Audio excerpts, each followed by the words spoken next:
पालकमंत्री भरत गोगावले यांचं महाडमध्ये जंगी स्वागत करण्यात आलं। रायगडचं पालकमंत्री पद मिळाल्यानंतर मंत्री भरत गोगावले प्रथमच आपल्या महाड मतदारसंघात दाखल झाले। यावेळी कार्यकर्त्यांकडून त्यांचं ढोल ताशांच्या गजरात आणि फटाक्यांच्या आतषबाजीत जल्लोषात जंगी स्वागत करण्यात आलं। मोठ्या संख्येनं कार्यकर्ते उपस्थित राहिल्यानं परिसरात उत्साहाचं वातावरण पाहायला मिळालं। पालकमंत्री झाल्यानंतर ते प्रथमच दाखल झाले होते आणि त्यानंतर त्यांचं जंगी स्वागत करण्यात आलंय।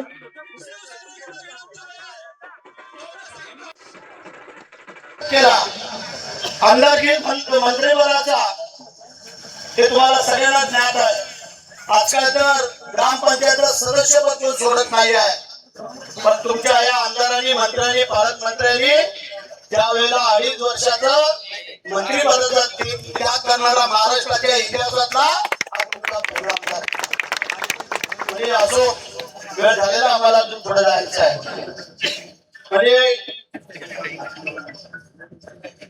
सोमवारी श्रावणातल्या पहिल्या सोमवारी आपलं पालकमंत्रीपद डिक्लेअर झालं।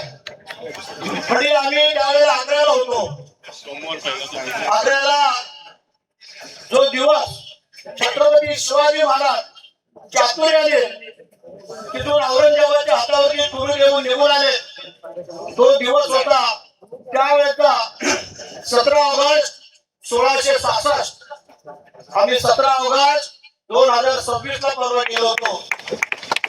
तिथून 7 वर्ष आपल्या महाराष्ट्रातले मावळे तिथून शिवजोत घेऊन येतात।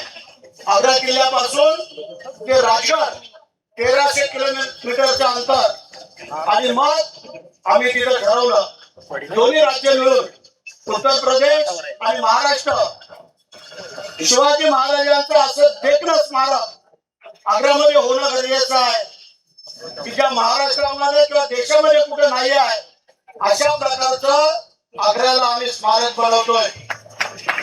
कधी पहिला जेव्हा जनता जाईल त्यावेळेला छत्रपती शिवाजी महाराजांचं स्मारक बघून नंतर मग ताजमहाल बघायला जातील। अशा प्रकारचं स्मारक आमचं बनवण्याचं काम आहे।